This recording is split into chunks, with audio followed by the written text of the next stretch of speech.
Hey, good morning. Hope you had a nice night rest.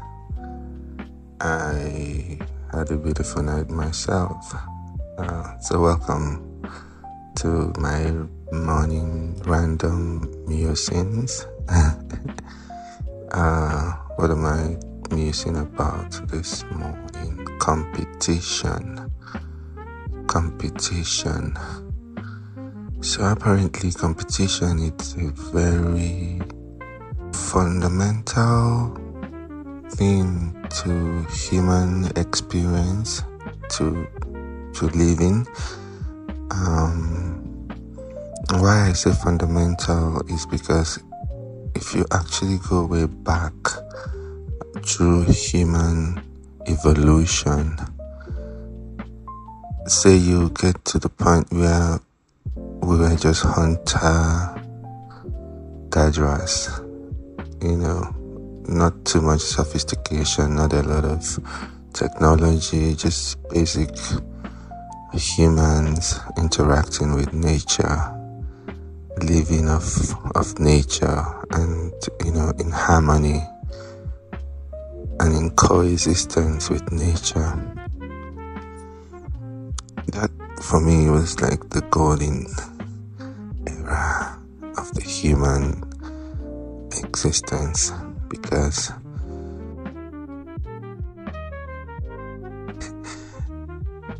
think about it, that's the life that everybody's working hard to go back to. Yeah, you want to wake up every morning by the beach and just chill, basically eat fresh vegetables, organic. we call it organic right now, and it's even more expensive. So that was the golden era. That's actually how humans are meant to live. Yeah, that makes me wonder sometimes about this technology, like all this advancement in technology. Is it really worth it for the things that we had to destroy, for the things we had to exchange for this new civilization? And then all we do basically in this new civilization is trying to earn enough money to be able to afford to go back to the old ways of things. It reminded me of a story that was told of an American businessman, top Wall Street guy, and he takes a break from all of the madness and he wants to go and chill somewhere where there's no much civilization, basically, somewhere where it's just him. It will be him and nature. So he found a nice place, a nice village in Mexico, and he went there, for his vacation. And whilst he was there, he would go to the beach by the waters, spend a lot of time with nature, spend a lot of time with the villagers, trying to really connect with the locals. And he noticed something. He noticed that every day, the men of the village, they go to the river, they fish just enough fish for the cooking of that day, and then they go back home and they give the fish to their wives, and their wives prepare the meals, and then these men are chilling with their friends, playing with their children, singing songs, dancing, just quite very simple life, nothing too complicated. And he was wondering, this guy could not understand what he was witnessing. So he goes to he goes to one of the village men and he says to him, I'm wondering, why do you guys only fish just small fish, just enough for the day, when this whole water is teeming with so much fish that you can fish for as much as you want and you don't even have to work too hard for it? And the village guy was shocked, and he was like to the American, but why would we fish more than we need?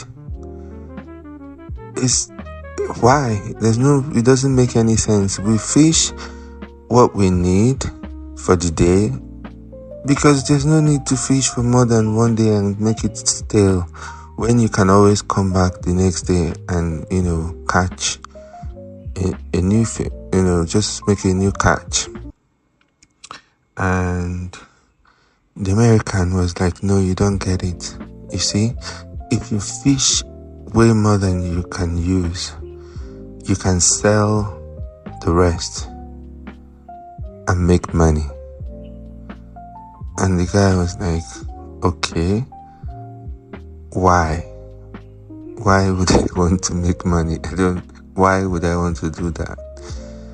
He says, so that if you make money, then you can buy more, you can buy a boat, even more, like a couple of boats, and you can fish even more, and then you can make way more money, and then that way. And the guy was like, but why would I want to do all that?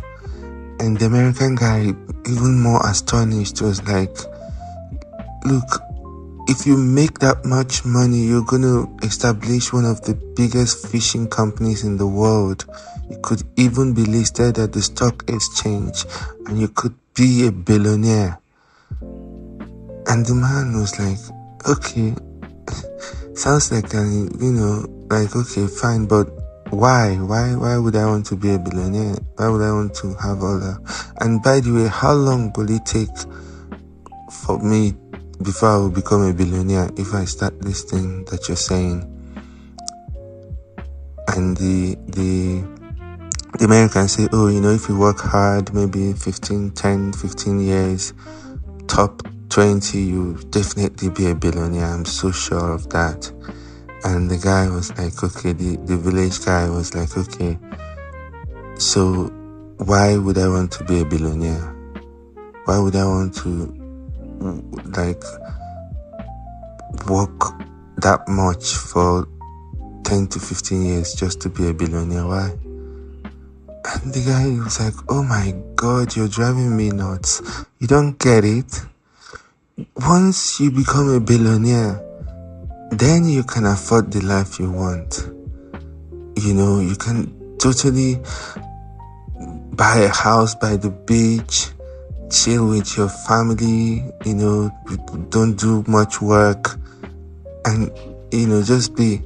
And the guy was like, why would I work all that hard for almost 20 years just to go back to live the life that I'm living right now?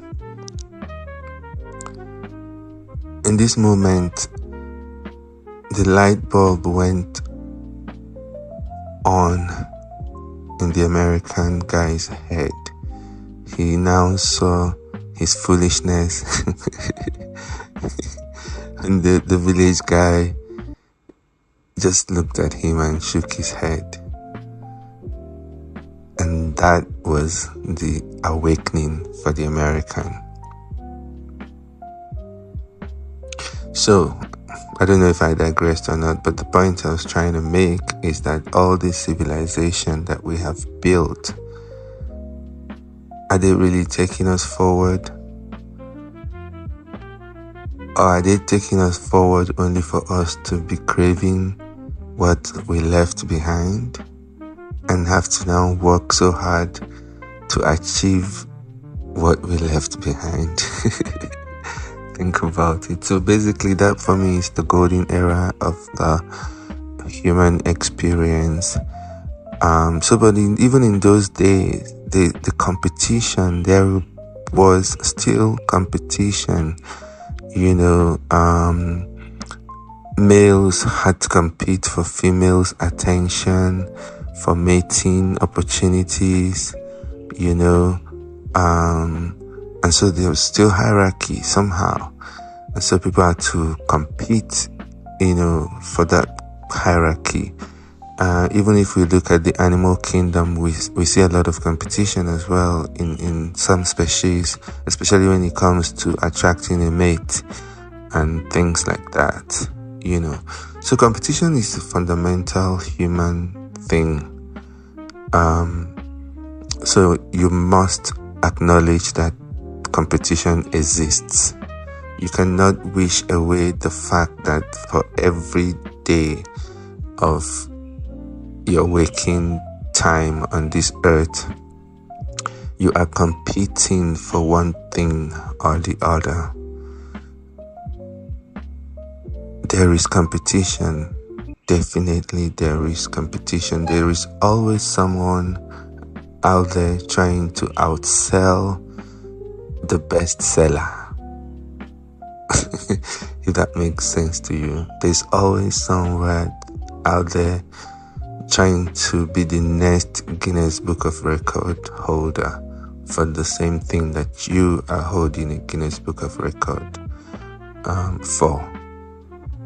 So in that sense, yes, that's competition. So you must acknowledge that there is competition. You must understand that there is competition. But the amazingly beautiful thing is that you do not deal with competition mindset. You see, there are two ways to deal with competition. One is you deal with competition mindset. So you go out there and you compete. And you're very good at this competing, so you always exit. So that's one way to do it. There is a second way to do it, and for me that's the most amazing way to do it.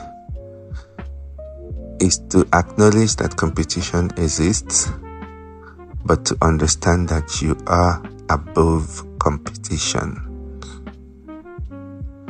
You cannot compete because you are above competition. Competition is beneath you. Competition is beneath you. So don't go and be now competing with people that you should be inspiring and collaborating with. That's how you unalive competition. So that is my random musing this morning. You don't compete, even though you recognize there is competition, but you know that you are above competition. We do not compete. We recognize competition. We know what competition is, but we do not compete because we are above competition. Have a lovely day, full of magic and wonderful wonder. My name is Ike Nnaebue. I coach billionaires. I inspire people to manifest the lives of their dreams. Take care.